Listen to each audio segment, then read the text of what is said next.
नमस्ते गाइस, स्वागत है आपका मेरी दूसरी वीडियो में। जैसे कि मैंने आपको पहले बता ही दिया था कि मेरे पति जो कमल किशोर जी थे वो अब हमारे बीच नहीं रहे, और उनके बाद जो कुछ भी मेरे साथ हुआ वो सब भी मैंने आपको बताया। और उसी दिन से, जिस दिन से कमल जी की डेथ हुई थी, मेरे जो ससुराल वालों ने मुझे जो है परेशान करना शुरू कर दिया था। मेरे बच्चों को भी इस दिन से परेशान किया जा रहा है रोज़। और गाइस, जिस दिन उनकी डेथ हुई थी तब से मैं आपको बताऊंगी कि कैसे कैसे इन्होंने मुझे परेशान करना शुरू किया, क्या क्या मेरे साथ हुआ। तो गाइज 21 जनवरी को जब कमल जी की डेड बॉडी लेके घर पे आए थे एम्बुलेंस में, तो मैं आगे आगे थी, एम्बुलेंस से मैं उतरी, मैं आगे आगे आ रही थी। और मैं उस टाइम दुख से भरी हुई थी, मैं तो पहले ही मरी हुई थी गाइज उस टाइम पे।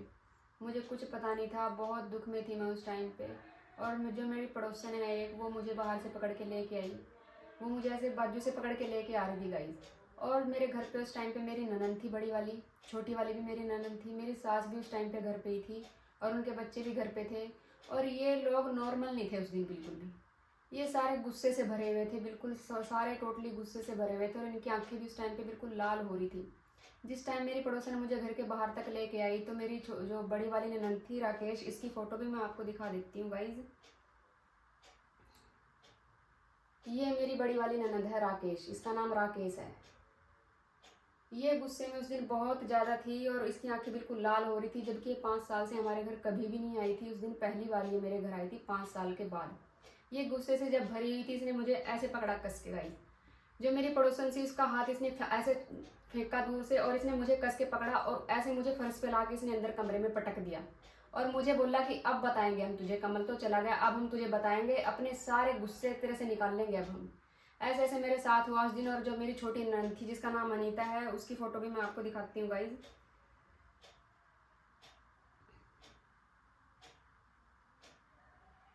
ये मेरी छोटी ननद है, इसका नाम अनीता है। ये मेरी पिछली वाली गली में ही रहती है, मेरी दोनों नंदे। तो उस टाइम ये भी, जिस टाइम मुझे ला के पलटा, इसने भी मेरे पास ऐसे उंगलियां की, और इसने भी मुझे ये बात बोली कि अब हम तुझे बताएंगे, अब तो कमल चला गया, अब तेरे से सारे जितने भी हमारी नफरत है वो अब हम तेरे से निकाल लेंगे। इन्होंने खूब मुझे गाली गलौज करनी शुरू कर दी, और मुझे मारने तक भी आई है उस दिन। इस चीज़ का गवाह जो है मेरा पूरा मोहल्ला है। मेरे मोहल्ले वालों ने इनकी ये सब हरकतें देखी, जो जो भी ये कर रहे थे।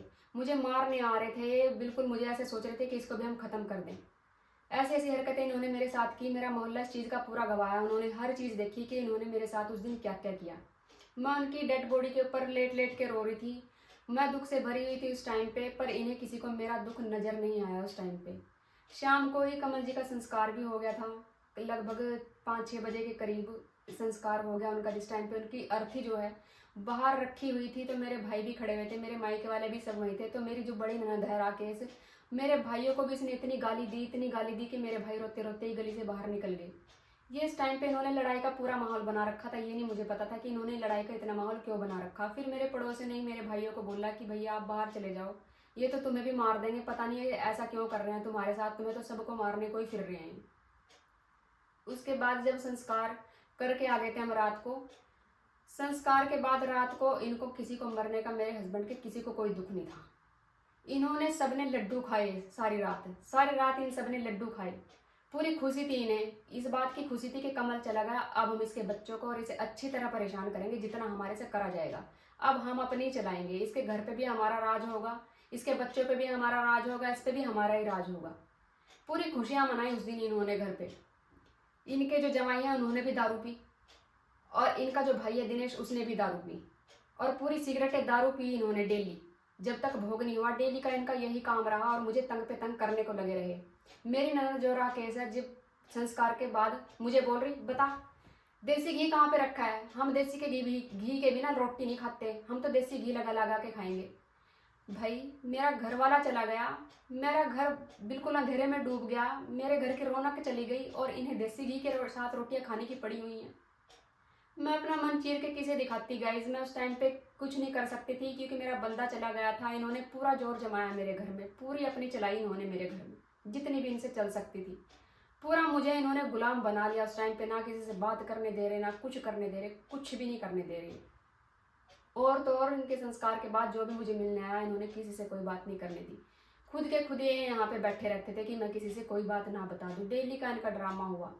पूरा जितना इनसे मुझे परेशान किया जा रहा था ना, उतना ही मुझे कर रहे थे। पूरा जोर चला रखा था उस टाइम इन्होंने मुझे परेशान करने में गाइस। खूब इन्होंने एंजॉय किया यहाँ पे। वाईफाई मेरे घर पे लगा हुआ, सारी सारी रात ये सब ने इकट्ठे हो के वाईफाई चलाया। इनको किसी को कोई दुख नहीं था उस टाइम पे, पूरा एंजॉय इन्होंने किया। संस्कार के बाद भी इन्होंने खूब, जिस दिन संस्कार हुआ ना गाइस, उस टाइम इन्होंने संस्कार वाले दिन सारे मेहमान जो थे वो सब चले गए मेरे घर से। इन्होंने मेरे घर वालों को रोका और खूब ज़्यादा मेरी बेइज्जती करी। इन्होंने खूब ज़्यादा टॉर्चर किया जितना इनसे करा गया। मेरे देवर दिनेश ने ऐसी ऐसी बातें बोली कि मुझे बोला कि तेरा खसम मर गया है, तेरा खसम मर गया, तू रात को 2-2 बजे तक फ़ोन चला रही है। झूठ ब्लेम लगाया इसने मेरे ऊपर, झूठा ब्लेम लगाया इसने मेरे ऊपर कि तेरा घरवाला चला गया और तू ऐसे ऐसे लक्षण कर रही है कि रात को 2-2 बजे तक फ़ोन चला रही है। ये बिल्कुल झूठ बोल रहा है इसने, सिर्फ मुझे परेशान करने के लिए कि मैं डिप्रेशन में चली जाऊँ। मेरे घर वालों के सामने इसने ये बात बोली। इसके करैक्टर के बारे में अगर मैं आपको बताऊँ ना, इसका करैक्टर तो बिल्कुल गंदा है। जो इंसान जैसा होता है वो दूसरों को भी वैसा ही समझता है। इसके करैक्टर के बारे में भी मैं आपको क्या सारी बातें बताऊंगी, जैसा जैसा ये शुरू से था, इसने क्या क्या किया जिस चीज़ के बारे में किसी को भी नहीं पता। ये कितना इसका करैक्टर खराब है। हर एक के करैक्टर के बारे में मैं आपको बताऊंगी कि इन्होंने कैसे कैसे इनके करैक्टर हैं, इन्होंने क्या क्या गुल खिला रखे हैं पीछे, सब बताऊंगी वो भी मैं आपको। ये आज मेरे करैक्टर पे लांछन लगा रहे हैं, मुझे गंदा बोल रहे हैं, इनकी सिस्टर्स भी गंदा बोल रही हैं, ये भी गंदा बोल रही है। एक दिन में मैं गंदी होगी। जब मेरा बंदा चला गया 19 साल से, कहाँ थे ये सब, कहाँ थे ये सब 19 साल से? मेरे बंदे के सामने इनमें से कोई नहीं आया, कोई लिंक नहीं था हमारा इनके साथ। मेरी सास भी मेरे छोटे वाले देवर के साथ ही रहती थी, दिनेश के साथ ही रहती थी। मेरा ससुर भी उसके पास ही रहता था। मेरी नंदे अपने घर थी रहती थी किराए के मकान पे। हमारा उनके साथ भी कोई लिंक नहीं था। 5 साल में मेरी बड़ी नंद आई है यहाँ पे घर पे, पहली बार जिस दिन उसका भाई मरा है। मेरी सास भी 1 साल बाद उसने मेरे पति कमल किशोर जी का चेहरा देखा मरने के बाद।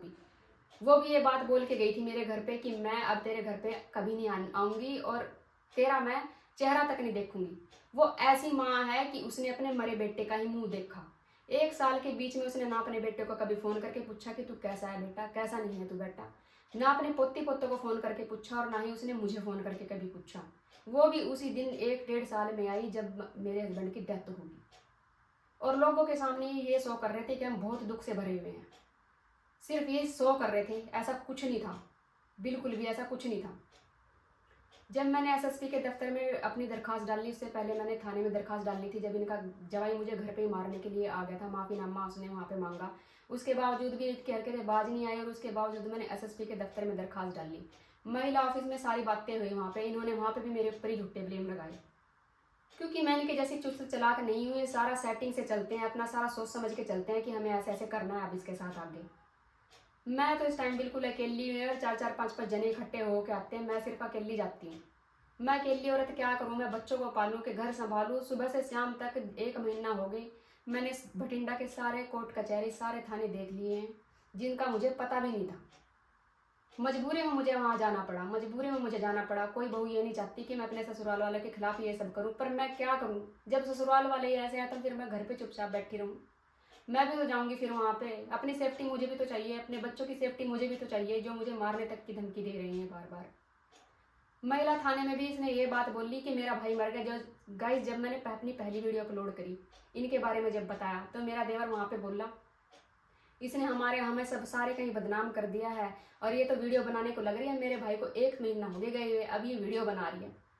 भाई, मुझे वीडियो बनाने की जरूरत ना पड़ती, तू मेरा दुख समझते, मेरा सुनते दुख, मुझे वीडियो बनाने की जरूरत ना पड़ती, मेरा दुख सुनते, मुझे लोगों को सुनाने की जरूरत नहीं थी। जब इन्होंने मेरा दुख नहीं सुना, फिर तो मैं सबको ही सुनाऊंगी भाई। मैं अपने यूट्यूब परिवार को अपना दुख सुनाऊंगी, मैं अपने फेसबुक परिवार को अपना दुख सुनाऊंगी। क्या मैं इतनी भी हकदार नहीं हूँ कि मैं अपना दुख सबको सुना सकूँ? सिर्फ यही हर चीज़ के हकदार है। ठीक है, मेरे हस्बैंड को गए हुए 1 महीना हो गया, मैंने इनके वीडियो बना के डाली, जो कुछ मेरे साथ हो रहा वो मैंने बोला, तो इसमें मैंने क्या गलत कर दिया मुझे बताओ भाई। मैंने 1 महीने के बाद वीडियो डाली, लेकिन मुझे जो कह रहा है कि 1 महीना हो गया, 1 महीना ही हुआ है मेरे भाई को गए हुए को और तूने वीडियो बनानी शुरू कर दी। भाई, इनके भाई को तो गए हुए 1 दिन भी नहीं गुजरा था कि इन्होंने तो मुझे तभी परेशान करने शुरू कर दिया। मैंने तो वीडियो ही बनानी, इन्होंने तो मुझे पूरी फिल्म दिखाई उस टाइम पे गई। तो फिर मैं क्या हूँ? मैं कसूरवार हूँ गाइस?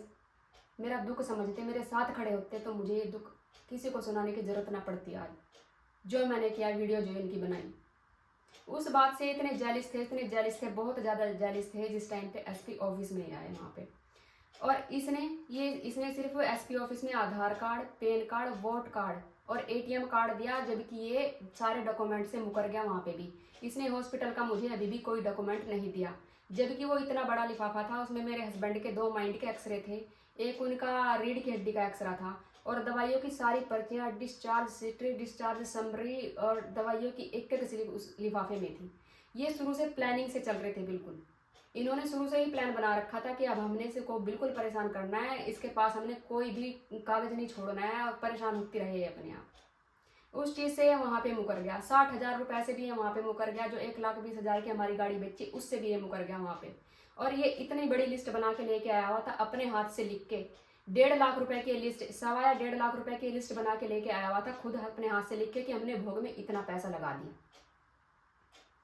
अब तो चाहे गाइस ये 4 लाख का भी पर्चा बना दे, मुझे उससे क्या फायदा। 4 लाख का भी पर्चा बना दे, वो तो खुद लिखा हुआ है, ना कोई इसकी पर्ची है किस दुकान से इन्होंने सामान लिया, कहाँ से क्या खरीदा, इनके पास कोई वो चीज़ नहीं है। अब इन्होंने 1-1.5 लाख का पर्चा मुझे बना के वहाँ पे थमा दिया कि ये हमने भोग में लगाया अपनी तरफ से। एसपी ऑफिस में भी इन्होंने ये कहा कि मेरा भाई हॉस्पिटल में रहा और हमने सारा खर्चा किया, हमने तो 6-7 लाख रुपए खर्च करे उसके ऊपर। ये बिल्कुल झूठ है भाई, उसका मुझे दिखाओ तो सही, कहाँ से वो 6-7 लाख रुपए आए, कहीं किसके अकाउंट से आए, क्या हुआ, इन्होंने कुछ नहीं, इनके पास कोई सबूत नहीं है उस चीज़ का। एक एक पैसा मेरे हस्बैंड के जो इंश्योरेंस करा रखा था वहाँ पे उससे पे हुआ। ये हर चीज़ के लिए मुकरे, वहाँ पे हर चीज़ के लिए मुकर रहे थे। सिर्फ इन्होंने वहाँ पे जो कार्ड थे वो ही दिए इन्होंने, और वहाँ एसपी ऑफिस में इन्होंने लिख के दिया कि अब हमारा इसके साथ कोई भी लेना देना नहीं है, हम अपने घर, ये अपने घर। ये सब बातें हुई वहाँ पे भी मेरी 2 पड़ोसनी आई, उन्होंने कहा एसपी ऑफिस वालों ने कि आप किसी को लेके नहीं आए। मैंने कहा जी मैं किसको लेके आऊँ, मेरे मोहल्ले वालों को घूमते घूमते मेरे साथ इतना टाइम हो गया, वो बेचारे मेरे साथ कब तक कहाँ तक आते रहेंगे। ये तो फ्री हैं, ये तो इस चीज़ के पीछे पड़ गए हैं कि मुझे तंग ही इन्होंने करना है। किसको लेके आऊँ मैं बार बार, मेरे मोहल्ले वाले भी बेचारे प्राइवेट काम करते हैं, कब तक मेरे साथ भागते रहेंगे। उनका बहुत बहुत शुक्रिया जो अभी भी वो मेरे साथ खड़े हुए हैं। बताओ मैं किसे लेके जाऊँ, किसे ना लेके जाऊँ। फिर मैंने फ़ोन किया, मेरी 2 पड़ोसन वहाँ पे गई, उन्होंने शुरू से एंड तक सारा एसपी जो महिला ऑफिस थी वहाँ पे बताया, महिला थाने में उन्होंने सारी बातें। उस चीज़ से भी ये बहुत जेलिस हो गए कि इसके सपोर्ट में मोहल्ले वाले क्यों खड़े हैं। भाई मोहल्ले वाले तो आपके सपोर्ट में भी खड़े हो जाते अगर आप सही होते, अगर मेरा साथ देते, अपनी बहू का साथ देते, अपनी भाभी का साथ देते, तो मेरे मोहल्ले वालों को इनसे कोई दुश्मनी नहीं है। देखो हर कोई इंसान है, वो अच्छा और बुरा सब कुछ देखता है अपनी आंखों से। आज मैं सही हूँ तो ही वो मेरे साथ खड़े हुए हैं, अगर मैं गलत होती तो मेरे साथ कोई ना खड़ा होता। आज मुझे इस गली में रहते हुए, इस मोहल्ले में रहते हुए 9 साल बीत चुके हैं। मेरे मोहल्ले वालों को हर एक चीज़ का पता है कि मेरे कमल जी का बिहेव कैसा था और मेरा बिहेव कैसा है। उन्होंने मेरे प्रति इंसानियत दिखाई, बहुत शुक्रिया उनका जो आज भी मेरे साथ खड़े हुए हैं और मेरी सपोर्ट कर रहे हैं। गाइस ये तो चाह ही रहे हैं कि मैं अकेली पड़ जाऊँ और मुझे परेशान करें। रोज़ का ड्रामा हो गया है, रोज़ का ड्रामा हो गया है। मेरे ससुर ने भी मेरी कोठी पे ताला लगा दिया था जहाँ हम नया घर बना रहे थे, नए घर पे। वहाँ पे भी मैंने जब अपने मोहल्ले वालों को फ़ोन करा था, वो बेचारे तब भी आ गए थे।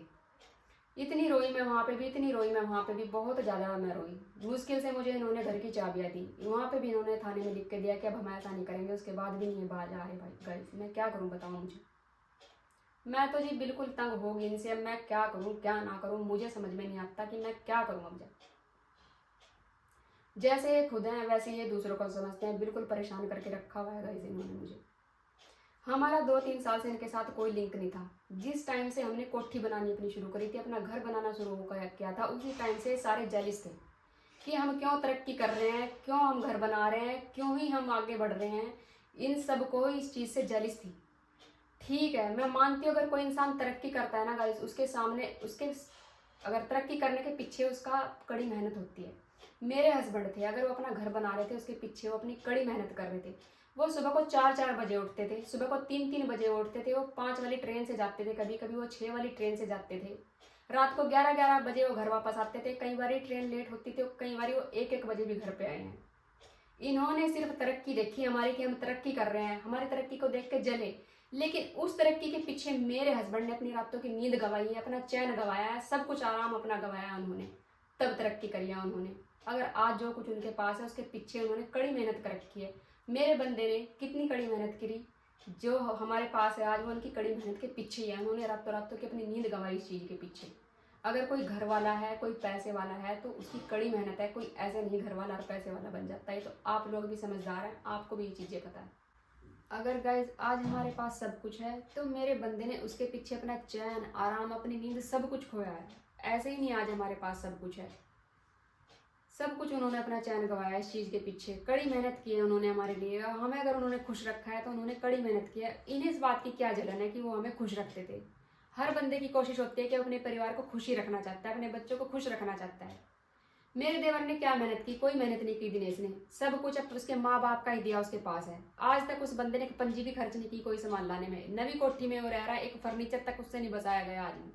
एक एक सामान मेरे सास ससुर का लेके बैठा हुआ है। मेरा जेवर भी उसके पास है, मेरी सास का भी, मेरे ससुर का भी, सब कुछ उसके पास है। जिस टाइम मेरी शादी हुई थी गाइस, उस टाइम मेरे सास ससुर ने मेरा जेवर मुझसे ले लिया था, और वही मेरा जेवर मेरे दिनेश देवर की शादी में इन्होंने उसको दिया। उसकी शादी की मेरे जेवर से ही इन्होंने आज से ही नहीं, मुझे शुरू से ही परेशान करके रखा है। शादी के 2 महीने बाद ही इन्होंने मेरे से मेरा जेवर ले लिया था, और मुझे इस बात के बारे में कुछ नहीं बताया। बाद में जब मेरे देवर की शादी हुई 7-8 साल बाद मेरी शादी से, तब इन्होंने वो जेवर मेरे दिनेश देवर की शादी में चढ़ाया। और उसकी फोटो भी मैं आपको दिखा देती हूँ कि उसकी फोटो कैसी है। इसके चेहरे को भी आप देख लो।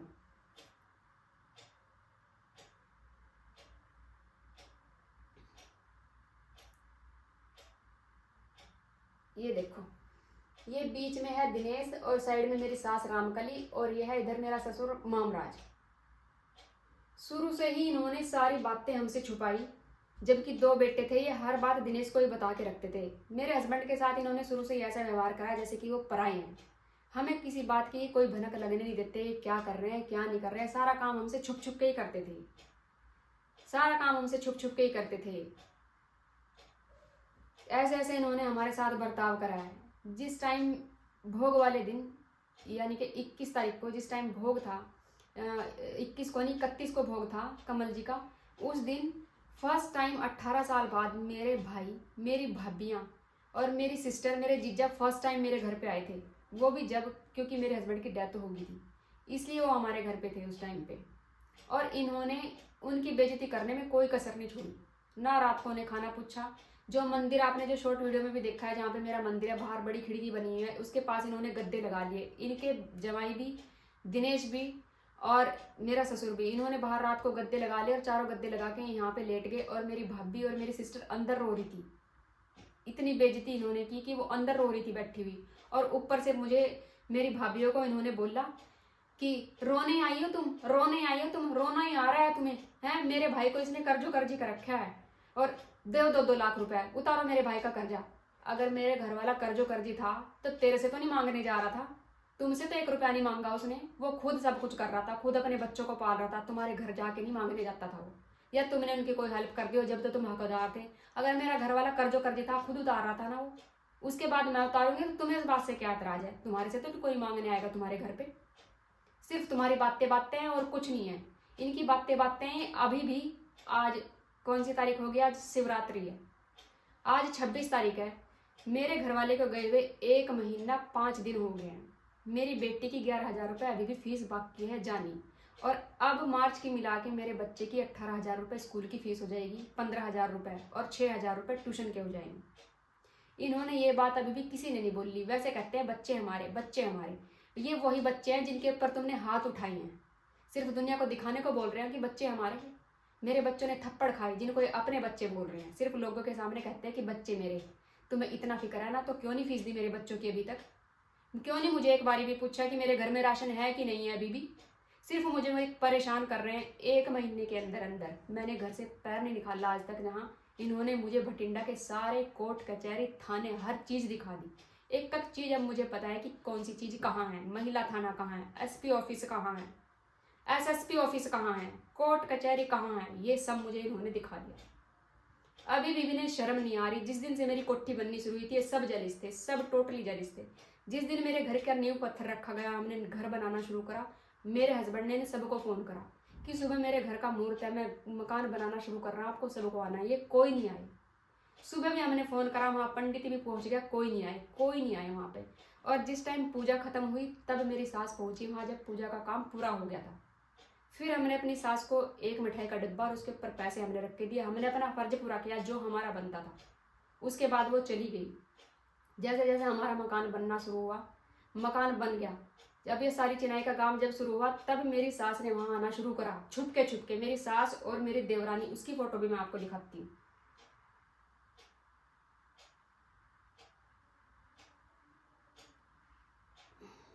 ये मेरी देवरानी, इसका नाम रीना है, ये देख लो। मेरी सास और मेरी देवरानी वहाँ छुप के आने लगे।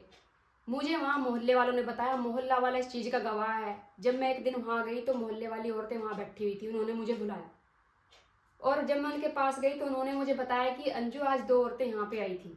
मैं सोचने लगी कि कौन आ सकता है। मैंने फटाफट अपना फ़ोन खोला और फिर मैंने उन सबको दिखाया। मैंने कहा देखो इसमें से कोई था, तो उन्होंने रीना का और मेरी सास रामकली का नाम लिया कि ये 2 औरतें थी और ये हरी बोतल में तेरे घर की मट्टी लेके गई है। मेरे घर की मिट्टी क्यों लेके गई है भाई, मुझे समझ में नहीं आया कि मेरे घर की मिट्टी क्यों लेके गई है। मुझे शक हुआ, उसके बावजूद भी आती रही। उसके बावजूद भी ये मेरे घर में टूने टोटके कर करके जा रही थी। इन्हें जलन थी इस बात की कि हम अपने घर बना रहे हैं, हम तरक्की कर रहे हैं। इन्हें खुशी नहीं थी, ना तो एक माँ को खुशी थी कि मेरा बच्चा तरक्की कर रहा है, ना एक भाई को खुशी थी कि मेरा भाई तरक्की कर रहा है, ना एक बाप को खुशी थी, ना एक बहन को खुशी थी। ये सब जेलिस थे, टोटली जेलिस थे। इन्होंने ऐसी ऐसी हरकतें करी वहाँ पे। उसके बाद 17 तारीख को मेरे हस्बैंड की छुट्टी थी, 17 जनवरी को वो मलेरकोटला में जाते थे। तो वहाँ पे मोमडन्स का कोई त्यौहार था, क्योंकि वो मोमडन एरिया है तो इस वजह से छुट्टी थी। इन्हें नहीं पता था कि उस दिन कमल की छुट्टी है। मेरी देवरानी रीना और मेरी सास रामकली उस दिन भी वहाँ पे गई टोना टोटका करने के लिए। मेरे हस्बैंड वहाँ बाहर खड़े थे, इन्होंने मेरे हस्बैंड को नहीं देखा, वो साइड पे गली के साथ खड़े हुए थे। उनकी नज़र इन पे पड़ी, ये अंदर चली गई। मेरे हस्बैंड बहुत बोले थे, उन्हें समझ में नहीं आया। उन्होंने सोचा कि शायद ये देखने के लिए आई है, पर ये अंदर गई और उस टाइम पे भी टूना टोटका करके आई यहाँ पे। जब ये वापस चली गई, शाम को मेरे हस्बैंड घर पे आए, उन्होंने मुझे बताया कि आज तो रीना और मम्मी आए थे। मैंने कहा अच्छा। मैंने कहा वो क्या कर रहे थे? मैंने कहा कम से कम देखते तो सही वो करने क्या आए थे वहाँ पे। और ये चली गई और 19 तारीख को ही मेरे हस्बैंड वहाँ से, उनकी डेथ होगी 19 तारीख को। मेरा हस्बैंड अच्छा भला था बिल्कुल, वो ऐसे नहीं गए, वो इनकी वजह से गए, इन्होंने मारा उन्हें। टूने टूट के करने में ये इतने ज़्यादा हैं कि ये शुरू से ही इसी काम में है, शुरू से ही इसी काम में लगे हुए हैं। इन्होंने टूने टूट के करके ये करना चाह रहे थे मेरे ऊपर शायद, लेकिन चला गया मेरा घर वाला। अपने बेटे को खुद मारा एक माँ ने। ये माँ नहीं, माँ के नाम पे कलंक है ये। ऐसी माँ नहीं हो सकती है कि जैसी ये है, और अब दुनिया के आगे ड्रामे करके दिखा रही है। जिस दिन मेरे बंदे की डेथ बोली गई, इसको अटैक आने को हो रहा था कि मुझे तो अटैक आ रहा है, मुझे तो अटैक आ रहा है। बहन एक तो मेरे को मारने को चढ़ रही, मेरे को मारने के बाद जब लोगों ने हटाया उसको, फिर वो दौरे पड़ के दिखा रही कि मुझे दौरे आ रहे हैं। छोटी वाली बहन, उसको भी चक्कर आ रहे हैं। इन्होंने सबने टोटली ड्रामा किया कि हमें ऐसे ऐसे हो रहा है। पर जिस दिन से इन्होंने मुझे परेशान करना शुरू किया, ना तो किसी को चक्कर आए, ना ही किसी को अटैक आया, और ना ही किसी को दौरा पड़ा। इनमें से अच्छे भले घूम रहे हैं, सबके सामने मेरी बेइज्जती करते फिर रहे हैं। तभी इन्हें कुछ नहीं हुआ किसी को भी अभी। ये सिर्फ टोटली ड्रामा है इनका और कुछ नहीं है। और जिस चीज़ का मुझे डाउट था आज वही होके रहेगा। इन्होंने महिला थाने में केस डाला मेरी सास ने मेरे खिलाफ। जो चीज़ मैंने आपको बताई थी वही है कि सिर्फ इन्हें प्रॉपर्टी का लालच है। प्रॉपर्टी के पीछे इन्होंने मेरे पे केस डाला हुआ है वहाँ पे कि अब प्रॉपर्टी हमें चाहिए। ये सब कुछ हुआ आज भी। आज 26 तारीख है, आज मैं महिला थाने में, मुझे वहाँ पे बुला रखा था। मेरी सास ने वहाँ ये लिखवा रखा है कि मैं अपने बेटे के साथ, बड़े बेटे के साथ रहती थी, पर ऐसा नहीं था। वो छोटे बेटे के साथ ही रहती थी। मेरा मोहल्ला भी इस चीज़ का गवाह है, और जहाँ पे वो रहते हैं वो भी इस चीज़ का गवाह है। सबको पता है कि ये वहीं पे रहती थी। उसमें ये लिखवाया हुआ है कि मैं अपने बड़े बेटे के साथ रहती थी, और मकान जो है उन्होंने धोखे से मेरे से नाम करवा लिया। भाई कोई इंसान इतना पागल हो सकता है? किसी से किसी की प्रॉपर्टी धोखे से नाम करवाई जा सकती है? पूरा होश हवास में करता है ये बंदा ये काम, पूरा होश हवास में करता है। मेरी सास वहाँ पे क्या बैठी बोल रही है कि मुझे मेरा बेटा लेके गया, मेरी बहू लेके गई, और इन्होंने मुझे ये चीज़ बोली कि बिल माफ़ हो रहा है और चल तुझे साइन करने हैं वहाँ पे। इतनी पागल नहीं होता भाई कोई, इतना पागल नहीं होता जो एक्टिंग करके दिखा रहे हैं वहाँ पे। भाई एक्टिंग में इन्होंने पीएचडी कर रखी है बिल्कुल, एक्टिंग में तो इन्होंने पीएचडी कर रखी है बिल्कुल। और इतनी बीमार अपने आप को शो कर रही थी वहाँ के कि उससे चला भी नहीं जा रहा। इतनी बीमारी खुद को वहाँ पे सामने पेश कर रही थी महिला थाने वाले के सामने कि मैं इतनी बीमार हूँ, मैं बड़ी मुश्किल से आई हूँ यहाँ पे। इसने लिखवाया कि मैं अपने बेटे के साथ रहती थी, मेरे से धोखे से मकान नाम करवा लिया उन्होंने।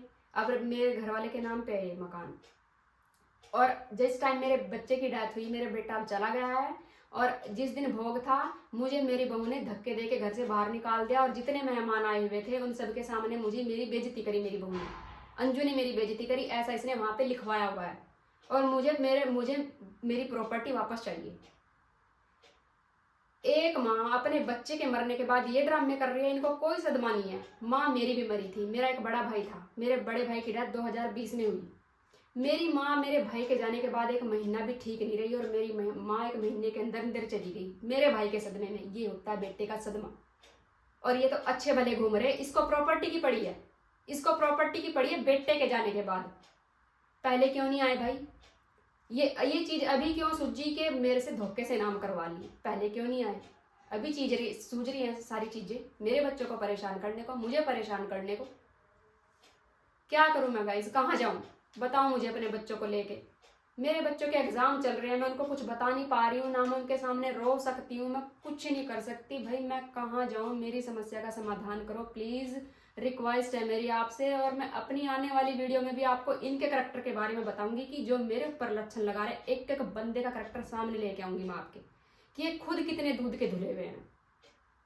प्लीज मुझे सपोर्ट करना। मेरी ये चीजें हैं, आगे की भी जो मेरे साथ हो रहा है वो मैं आपको जरूर बताती रहूंगी। मेरी वीडियो शेयर करना, ज़्यादा से ज़्यादा शेयर कर प्लीज़ गाइज मेरी वीडियो, और मुझे अपनी सपोर्ट दो, मेरा साथ दो। इतनी ही मेरी आपसे प्रार्थना है। शुक्रिया गाइज।